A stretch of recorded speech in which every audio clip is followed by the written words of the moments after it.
Chris Solomon. I'm Devin Patterson. Cedric DeWalsh. Okay, have you been fishing before?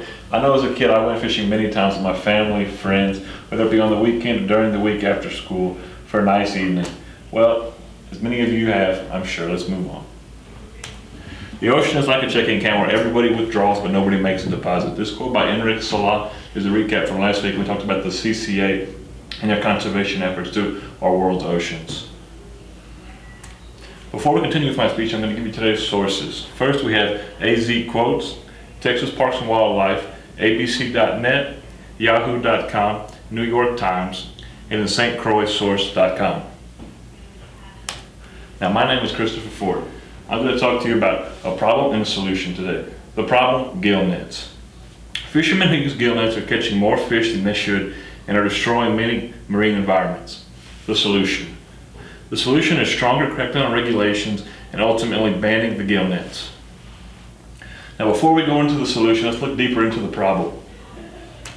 The problem, as you can see on the screen, a gill net. Suspended with floats on each side, weights on the bottom, and smaller floats inside to hold the net up into the water, making it easier for the fish to swim in, get caught by the gills, and trapped where they can no longer swim away and end up dying. Gill nets hurt our future right to harvest fish ourselves and enjoy marine environment. Today, individuals continue to use gill nets and deplete the fish population.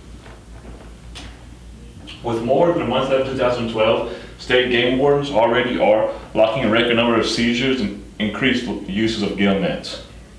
On November 7th, Texas Park and Wildlife Patrol vessel Captain Williams discovered a 3-mile-long gill net about 6 miles north of Brazos Santiago Pass and 7 miles offshore, catching large fish such as snapper and the other fish that make up the reefs.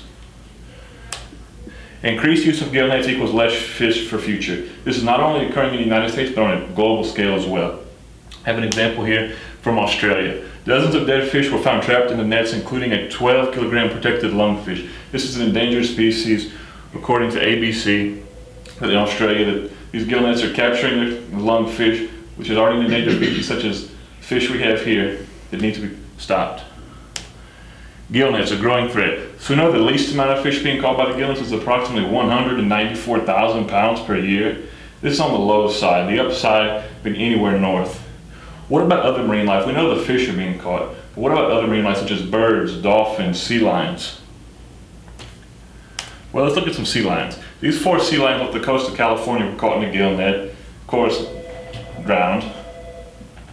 Next, let's look at birds. As you can see here, these birds dive into the nets, trying to eat the fish. They don't see the nets, so they end up dying.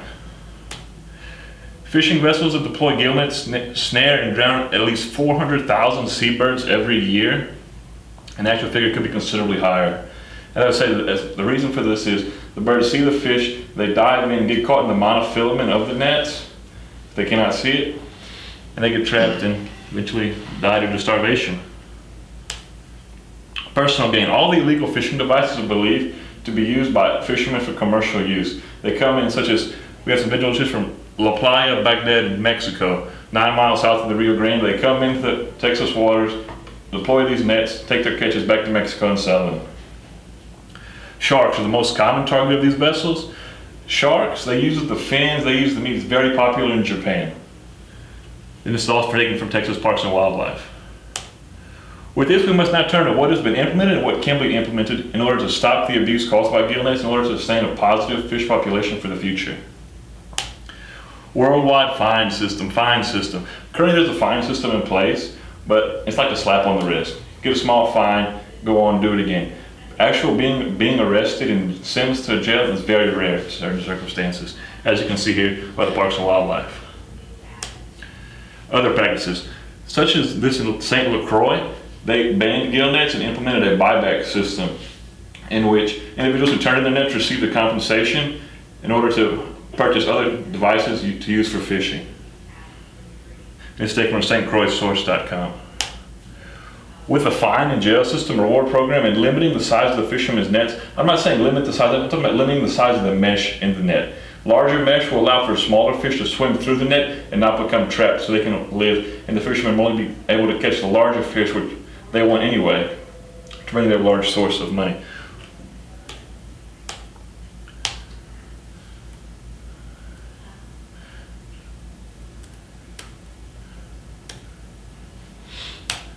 Now that you've been informed of what gill nets are, the dangers they bring, you can help inform others and gather followers for the cause.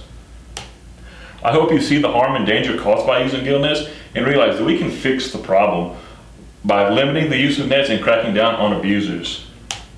I'm a nature and outdoor enthusiast myself. I love fishing. I want others to be able to enjoy fishing in the future like myself. This can only be done with support from individuals like you who also want to put gill nets to rest once and for all. Thank you. Good job.